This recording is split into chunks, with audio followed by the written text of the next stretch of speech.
رب اشرح لي صدري ويسر لي أمري واحلل عقدة من لساني يفقهوا قولي واجعل لي وزيرا من أهلي. So let me show you two historical statements in the Qur'an, almost the same statements.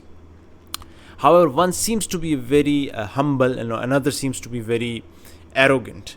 So this is chapter number 19 verse 43, where one of the characters, which is Ibrahim alayhi salam, he's talking to his father and he says, indeed there has come to me of knowledge that which has not come to you.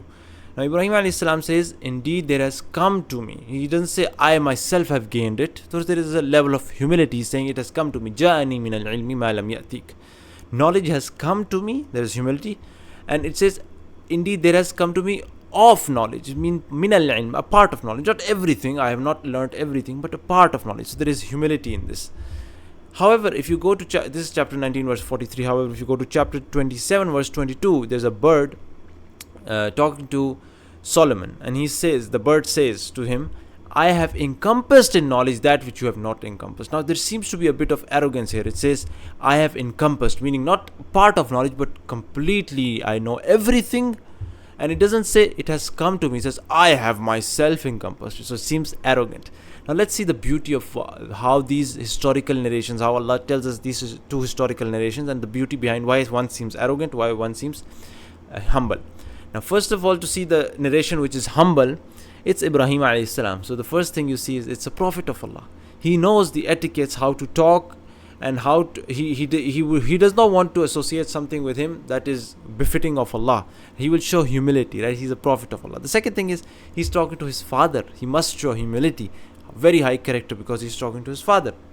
And the next thing is he doesn't want to hurt, because his father is what? Is like a disbeliever or an idol worshipper, right? So his father is like a person who has his own ego. He doesn't want to hurt the ego of his father, and that's why he shows this humility.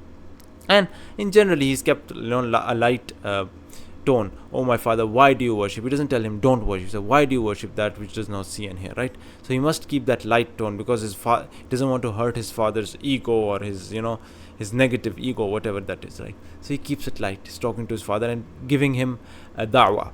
However, Surah An-Naml, where there is a bird, the first thing you see, the arrogance or the kind of word selection that Allah narrates is it's a bird. It's a hoopy, and hoopy is like a hudhud. It's a bird. And first of all, you would not expect a bird to have the right words to select, because it's a bird. It's a non-intellectual being, so it can say anything, which really it doesn't really, because it does not think. It's an animal. That's the first thing.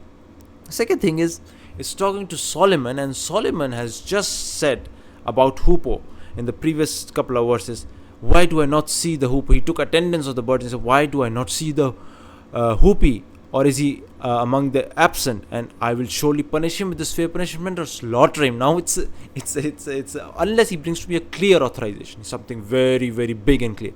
Now the bird has to save its life. It must bring something very clear. So it says it very confidently. It says, I have encompassed something that you have not encompassed. It has to save its life. That's the first thing. The second thing is it's Solomon himself has been given everything. If I show you from verse number 16 and 17, Solomon inherited David. He said, people, we have been taught the language of birds, and we've been given up from all things. Indeed, this is evident bounty, a favor of Allah, right?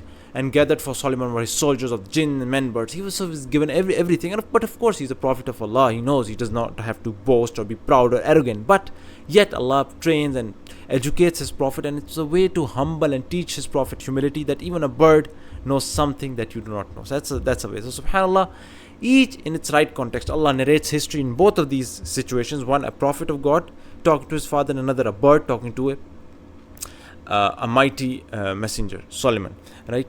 However, one of them shows arrogance, which seems to be, but the context, I've shown you in the context why it's befitting in the context, and how a prophet humbles himself in front of his father.